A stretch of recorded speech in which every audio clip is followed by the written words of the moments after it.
Hello, friends. Happy Saturday. Welcome into another episode of the Pack a Day podcast. I'm your host, Andy Herman. You can follow me on Twitter at Andy Herman NFL. Thanks for being here today. We are going to jump in and get started right away. What I wanted to do today was go over the Packers rookies and specifically kind of go through a progress report, really from day one of rookie minicamp up until right now, and also sort of go over what my expectations are for this rookie class this upcoming season. There is no two ways about it. This rookie class is going to have a massive impact on this team this upcoming season. There are 15 rookies on the current Packers 53-man roster. There are 6 rookies on the 17-man practice squad. There are also 2 rookies on IR. They'll likely get released with injury designations, but no matter, there are 21 total rookies on their 70-man roster, including 53 practice squad and international pathway program exception. That is exactly 30% of the team and 28% of the 53-man roster that is made up of rookies. So no matter what way you want to spin it, yes, some of these players will be more redshirt type players. Others are going to be thrown into the fire right away. But this rookie class will have a massive impact on 2023 and just how good this team can be this upcoming season. So let's kind of go from first round pick to undrafted guys, and we'll go through every single one of these rookies, go over what progress that they've made and what expectations that we have for them or should have for them this upcoming season. And let's start with first round pick Lucas Van Ness. In a lot of ways, kind of the forgotten guy of this draft class.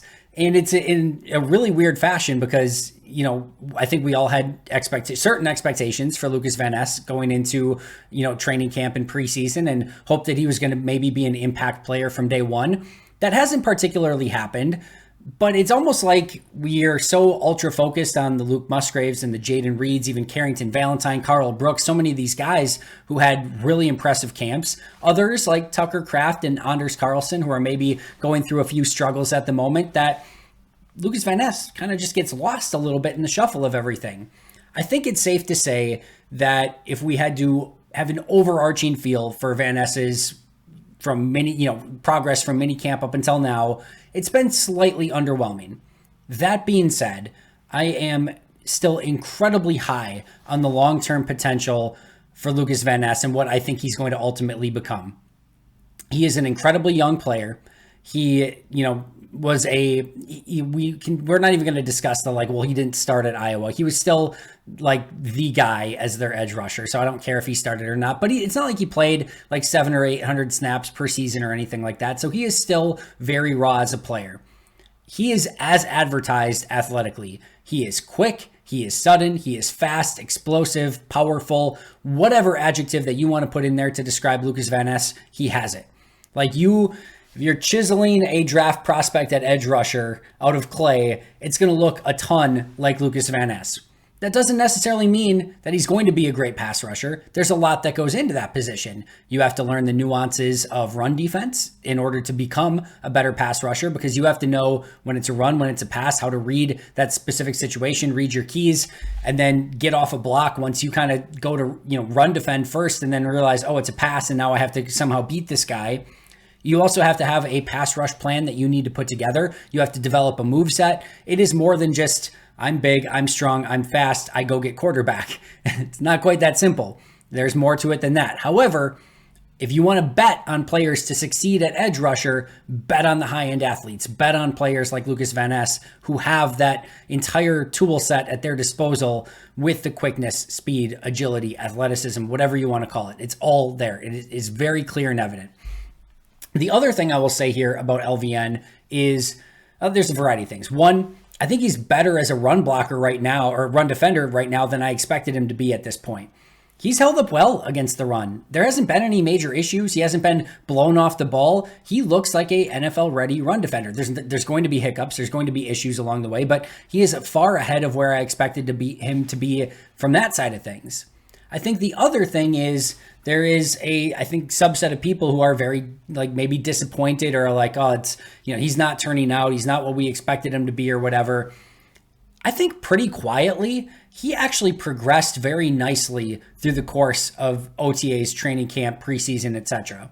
This is a player who you could tell, I actually thought he had a really nice OTA minicamp, but when the pads came on, he was thinking through things, and he was maybe trying to do a little bit too much, maybe trying to get a little bit too cute.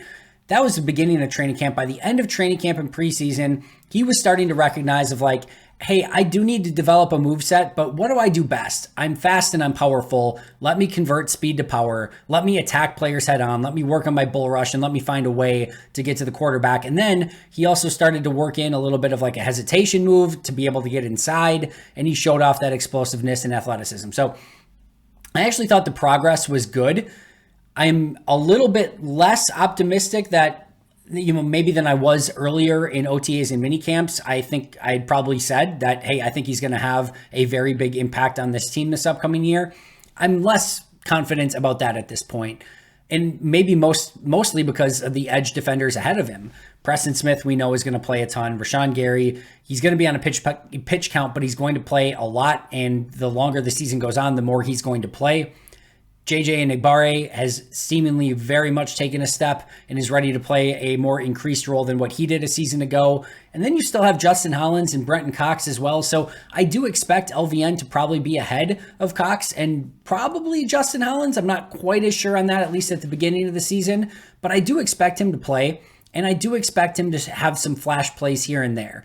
But I think we're probably talking closer to maybe 15-ish snaps per game right now for LVN just on defense.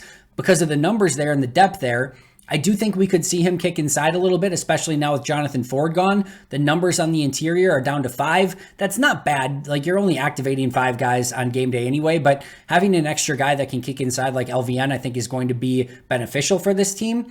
And I do expect him to grow as the season goes along. So listen, it may not click this year completely for LVN. If he goes through this year, plays 300 snaps, has a sack and a half with 18 tackles, 3 tackles for loss, a handful of pressures or whatever, I will not be worried one bit about LVN. I would like it to be more than that. I'd like it to accelerate faster than that. This is a very, very talented player. I have a ton of faith that he is going to find a way to figure it out. And I do not see, like, it's really hard for me to look at him and say, like, there's a weird, like, there's a way that he can be a bust. Like, he's going to be better than, like, let's just use, like, Nick Perry as an example. I would be very shocked if he ends up worse than Nick Perry. And Nick Perry, while not worthy probably of the first round pick, had a handful of seasons that, he was very impactful for this team. So to me, he's better. He's going to be better than that. He's more agile. He's quicker. He's strong. Like, he's just going to be better than that. I'd be very surprised if he wasn't. And I think he's going to become more of your, I don't want to necessarily even put a label. I was going to say maybe in that, Clay Matthews, Rashawn Gary trajectory. Whatever it becomes, I don't know. But I think it's going to take a little bit of time to get there, have a little bit of patience, but I do fully expect it to come to fruition. I'm just less optimistic that it's going to be in 2023. I think there's still a massive opportunity for him to succeed at a high level. It just might take maybe a little bit longer than I personally was expected going into training camp and preseason. All right, next up is Luke Musgrave. Let's talk about the negatives first. Run blocking, pass protection, still very much a work in progress. However, I would say it's ahead of where I expected it to be. The effort, and go back and listen to my scouting report when he first got drafted. The thing I loved about Van Ness as a blocker is the effort and the want to was there. And the big thing that was a tell for me there is he was consistently getting to his spot on the field that he needed to get to. He had a level of attention to detail with it, and you could tell that the effort was there. And that is a huge piece of it when you are wanting to become a better blocker at tight end. And I see those exact same things. And like I said, I think he's actually ahead of where I expected him to be, even as a blocker at this point, but that's still going to be a big time work in progress. The other thing is you will see some concentration issues. He had the play in the back of the end zone in training camp, which should have been a back of the end zone touchdown. He didn't recognize where he was. His second feet didn't get in bounds. It ended up out of bounds, and it ended up being an incomplete pass rather than a really nice touchdown. There have been some drops that he has had as well. More concentration drops. He's got great hands, so it's just a concentration issue. Those are things. You can tell he's thinking a little bit at times as well. And once the game slows down, I think it's going to be like lookout time. Because even as he's thinking through things and as he's still learning the game, his impact has been incredible. Whether it's drawing defenders and safeties in the middle of the field to open up wide receivers on the outside, whether it's on tight end screens, crossing routes, seam routes, it's all there. Red zone, productivity in training camp was there. Like, he has so much at his disposal. The other thing I will say, he does stumble a lot, and that was on tape in college as well. But like a lot of times, like he'll catch the ball and he'll start stumbling, and he kind of catches himself, but it doesn't allow him quite like as often enough as you'd like to play at that super high end speed. So I'd like to see him work on his balance just a little bit and keeping his feet under him, especially like quite honestly, I think he is like almost too fast for his body. Like you can almost tell at times where like he's starting to accelerate, and it's almost like a cartoon where it's like his body's trying to catch up, and it's just interesting to watch. But he needs to work on that just a little bit. But he is going to be an incredibly fun player, and Green Bay seems to have found themselves a extremely athletic and extremely talented tight end that's probably going to be a member of the Packers for a very long time to come. All right, next up is Jaden Reed. This is another player that has been beyond advertised. He plays bigger than his size. He knows how to get open and get separation. He's fast. He's a natural returner at both kick returner and punt returner. One of the cleanest punt return catchers I have ever seen in my life. Looks like he was born to do it. And he consistently finds ways to make an impact every practice, and it's really impressive. He cares as a blocker. It's not ever going to be pretty because he's a little bit undersized, but this is going to be a player that is going to be your number 3 wide receiver right alongside Romeo Doubs and Christian Watson. I don't think anyone is challenging him for that spot at this point. The one thing he needs to work on is his hands. He had a lot of drops throughout the course of the preseason and training camp. If he can get that under control and continue to grow and get more nuanced as a route runner, look the heck out, because he is already impressive, and it's only going to get better as he continues to master his craft at wide receiver in the NFL. Number 3 is Tucker Kraft. This is the definition of a player who is thinking out on the field. This is just a young player who played at a smaller school who is now making the transition to the NFL, and his head is swimming, and you can see it out on the field. That said, you can see the size, you can see the upside, you can see things slow down a little bit for more for him as the preseason went along, but you could still tell he was thinking out there. And that's going to be something that we'll just have to kind of wait and see when it starts to click and when the game starts to slow down. No real issues with drops, no issues getting to his spot. There's a couple plays in blocking where he's going the wrong direction or he's just not quite confident in himself yet. He just has that look to him of like a deer in headlights. Some players as rookies, you can see it. It's blatantly obvious that they are going through the rookie doldrums and trying to figure out, all right, what do I need to do on this play? What am I supposed to do? Like you can just tell he's thinking out on the field. And I don't think we're going to get a true evaluation of Tucker until the game does start to slow down, until we see him not, thinking quite as much. Then when he just starts playing, then we'll see who the real Tucker Kraft is. But he's going to be involved in this offense. I don't think there's any question about that. Probably still as the number 2 tight end. I know they went out and got Sims at tight end. I know they got, Josiah DeGuara still, but I think Tucker Kraft is going to have a legitimate role in this offense, and now it's going to be up to him just to see what he can do in this rookie year and how he can continue to improve throughout the course of the season. Number 4, Colby Wooden. And this is a player who, when I first popped on the tape, I didn't love, but I could see the potential upside. I thought the question was going to become, does he live up to some of the flashes that he had on tape in college? Or was it more of like you kind of forget about him for 30 plays and then he makes one play? And for me, I've seen a consistent effort out of Colby Wooden, and that gives me a lot of belief and a lot of faith that he is going to be a better NFL player than he was a college player. He made plays in just about every training camp practice, consistently getting in the backfield. Now, a lot of that was against the number 2s and number 3s, so he's going to have to show he can do it in NFL games against starting caliber players, but it was consistent, and that's what I really wanted to see from him. And he's got a quick first step. He knows how to knife his way into the backfield, make tackles for loss, get pressures, get sacks, and I think that's going to carry over. And it might take a little bit where, like I said, as he starts going against starters to figure out that plan of attack and how to do it consistently. But when the effort's there, Colby Wooden's been a player that he's been able to win at every level of college. He's shown in the preseason, shown in training camp, joint practices, etc. And I do think that this is going to be a player that continues that trend as he becomes a real rotational player in the NFL. I'm excited about Colby Wooden, and we'll talk about Carl Brooks as well with him in just a moment. But those two have been really impressive as day 3 picks on the defensive line, and especially now with Jonathan Ford gone. Like I said, 5 guys. We know Clark and Slayton are going to be your 1 and 2. White's had a little bit of a slower camp, but he's going to be number 3. But Matt LaFleur has been adamant that Carl Brooks and Colby Wooden are going to have big roles in this defense along the defensive line. And I expect that to go okay. I don't think that's going to be a negative. I think that's going to be a positive. Next up is Sean Clifford from, quarterback who is much maligned of like, oh, this guy wasn't even supposed to be drafted. He was a priority free agent at best. Nobody had a draftable grade on him, to the Packers overdrafting him in the 5th round, to now being the unquestioned backup quarterback in Green Bay, with some people calling for him to be the starter, which is not going to be the case. Sorry to break it to anyone who believes that. He's a really fun quarterback and better than I think pretty much anyone expected him to be. And I think the thing that when I threw on the tape with Sean Clifford right away is you could see the intangibles.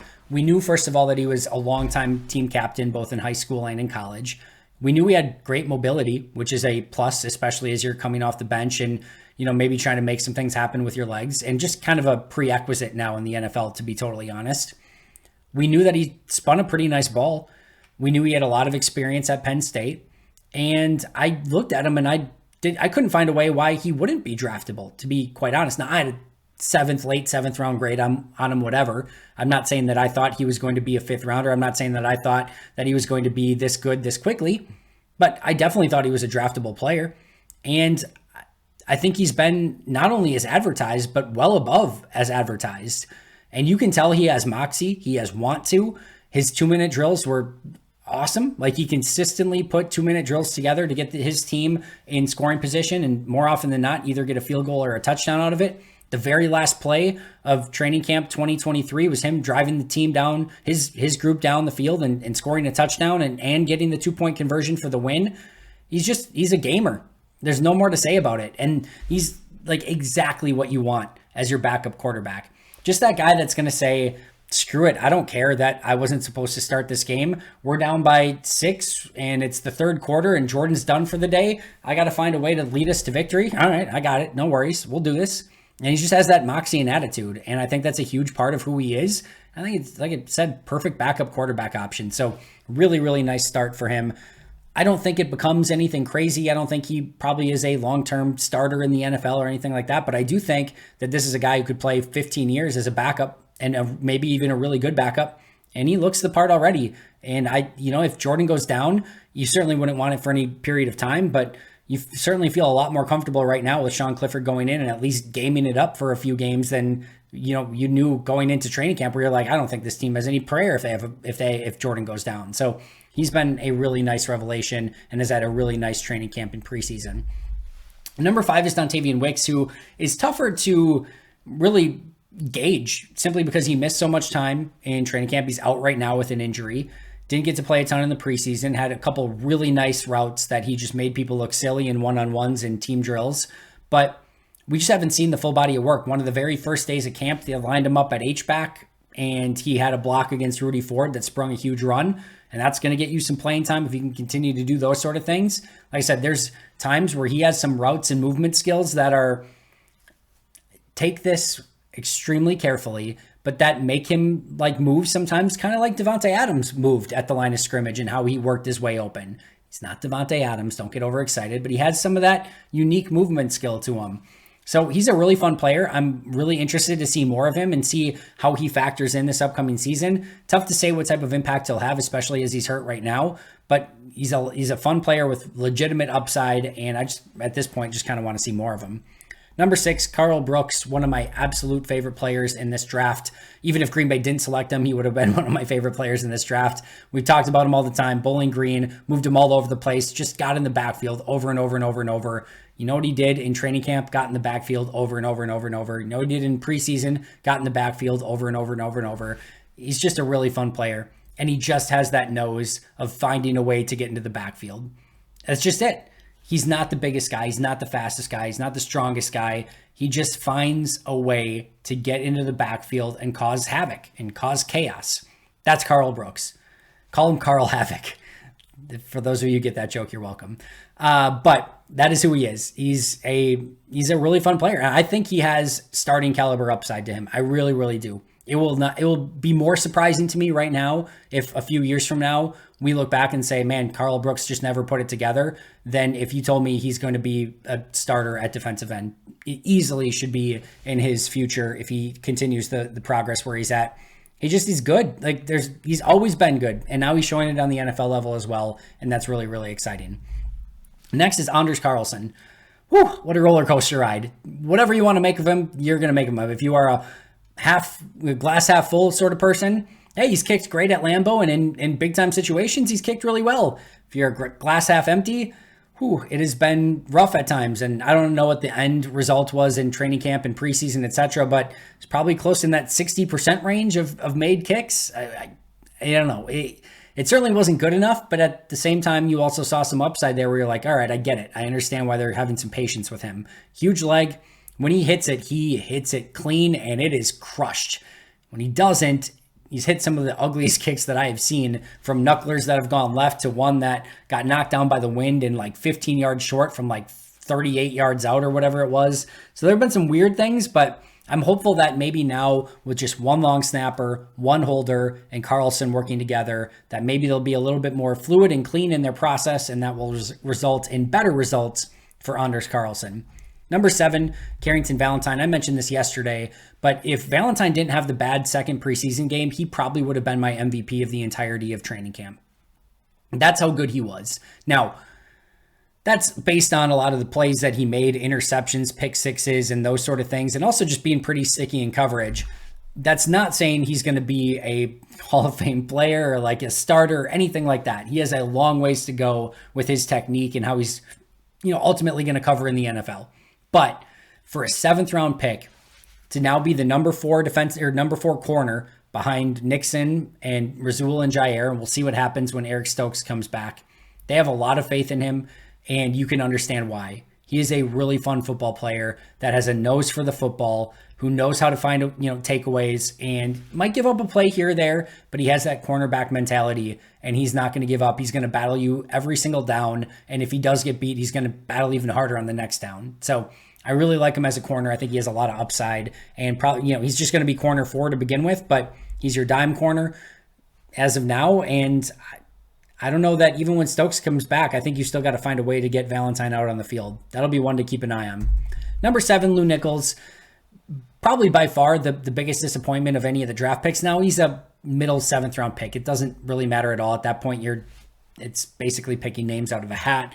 But I mentioned early on that I thought Emmanuel Wilson, the undrafted guy, looked like the drafted guy, and that Lew Nichols, the drafted guy, looked like the undrafted guy. Just the hands were stone hands, and he didn't have anything dynamic to his game. Had a couple nice runs inside. I just didn't see anything there that screamed NFL caliber running back. And I don't mean to pile on and add insult to injury, because he's hurt and he's cut and he's not going to be on the team, but it just didn't work out, and that's okay. I hope he lands on his feet. Hope he gets better, and maybe he's ends up back in the Packers practice squad someday. We'll see. But just didn't see it, and now he's on IR and will probably get released with an injury settlement. Next is Anthony Johnson Jr. Was really hopeful for him after watching his draft tape that this could be a player who maybe even was starting by week 1. He did make the team, so that's a great start. I do think he showed progress through the course of the preseason. I don't think he's ready to be a starter yet. I will say, if I had to guess, I think there's going to become a point at this season, whether it's due to the Packers' record or to just due to the play of poor safety play, that at some point Anthony Johnson Jr. gets his chance to start this upcoming year. Maybe it's just due to injuries.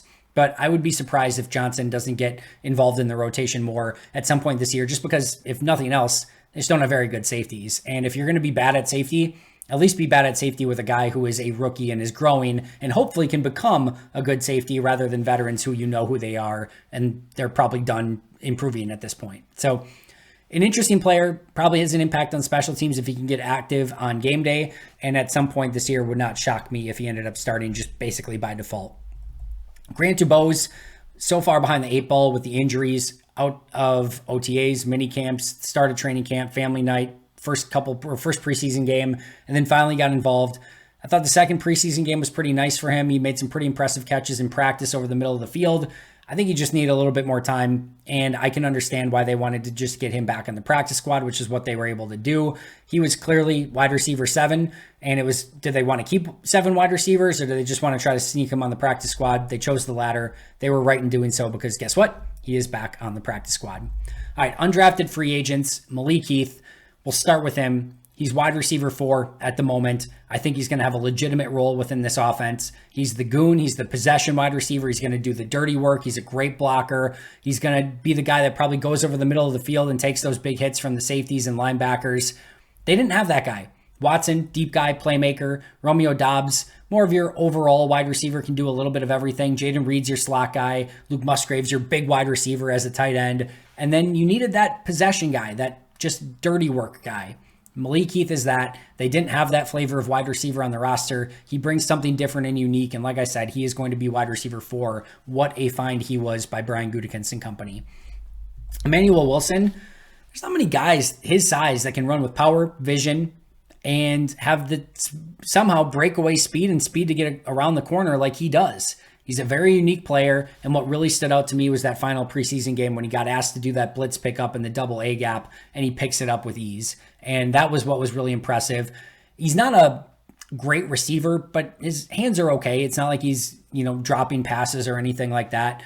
But I think overall, he was just too good to let go of, and I think they were wise to hang on to him and just see what he's ultimately capable of through the course of this season. But what an incredible find. I think if you would have said at the beginning, really, of OTAs and mini camps of like what undrafted free agents have a chance, when you looked at that depth chart, Aaron Jones, AJ Dillon, Lew Nichols being a draft pick, Patrick Taylor being their do-it-all guy, Tyler Goodson, who we all know and love, and it was really Emmanuel Wilson after that. So to jump so many of those guys to get on the roster is really a testament to Wilson. And then Brenton Cox, who would have been a draftable player if it weren't for some off-field issues and getting kicked out of multiple programs. But he's kept his hands clean, and he has done a really nice job on the field. And now Green Bay basically got themselves what I think probably would have been around a 4th-round pick for free, as long as he stays out of trouble. And there's been no signs of anything or no issues so far with Brenton Cox whatsoever. He has seemingly dedicated himself to the game of football, and that's what he's focused on. And if Brenton Cox is focused on football, you found yourself a heck of a football player for free on the undrafted free agent scrap heap. So nice job again by Brian Gutekunst and company. He probably starts as the 6th edge rusher, probably not active on game days, probably more of a red shirt to begin with unless there's some injuries, but a lot of talent there, a lot of upside, and a smart keep for Brian Gutekunst and company. Undrafted free agent who they claimed, who is now on the active roster as well, Ben Sims. More going to be a wait and see. As I mentioned when they picked him up, this is a player I liked coming out of college. He was a top 30 visit for Green Bay. I think he showed enough run blocking and pass protection upside with some receiving chops as well. I think he's going to have a role on this team. I really do. I think he's going to be a special teamer. And it wouldn't shock me if he, he's going to be tight end 3, because I think DeGuara is going to go more back to that fullback H-back role now with 3 tight ends on the roster. And it wouldn't shock me if he started to get some of the Tucker Kraft snaps as well as time goes on, just because I think he's a little bit better blocker right now than what Tucker Kraft might be. So we'll see. Don't quote me on it, but I like the pickup, and he is another rookie on their active roster. You've then got International Pathway Program, Kenneth Odumegwu. He talk about thinking on the field. He is spinning on the field, but what you get out of Kenneth is an additional player on your scout team who is big, fast, physical, and really unique for his size. He just has to learn the game, and probably amounts to nothing long term. But you're never gonna say no to an additional practice player. Those guys are actually really valuable, especially as you put your scout team together and those sort of things. Just having extra guys out there, especially through the course of the season, when guys start to get injured. I mean, they've already got practice squad guys hurt. Henry Pearson's on the practice squad. He's hurt. Like, you just want some bodies out there to be able to go through and do team drills and scout team and all those sort of things. So having that extra guy is going to be important. That's probably all he amounts to, but I'll never limit him, and hopefully he finds his way, and would be a really, really cool story if he ever did find his way onto the actual roster.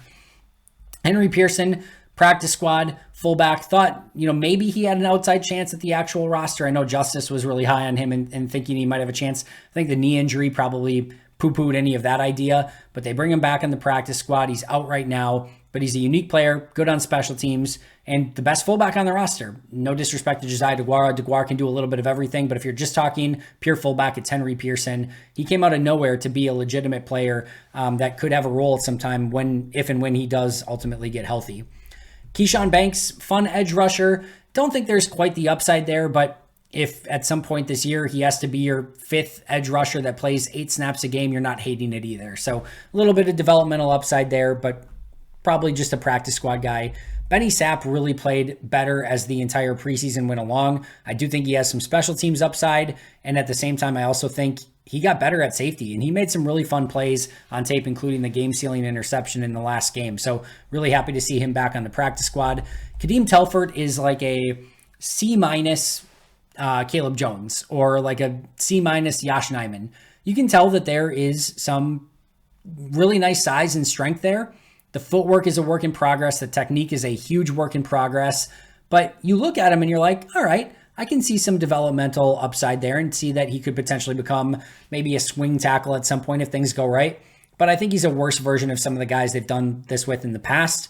Probably has some hard work to do ahead of him if he wants to make that impact, but I like bringing him back on the practice squad. And then finally, you have Broughton Hatcher, the long snapper who is on IR. He will likely get released with an injury designation, and that will likely do it for Broughton Hatcher. But those are your rookies currently on the roster, their progress report, expectations for this season, and hopefully a full breakdown of where this rookie class is at right now. That is going to do it for me today. Hope you enjoyed this episode. I'll always be right back here tomorrow, so make sure to subscribe if you haven't already. But until next time, and as always, go Pack Go.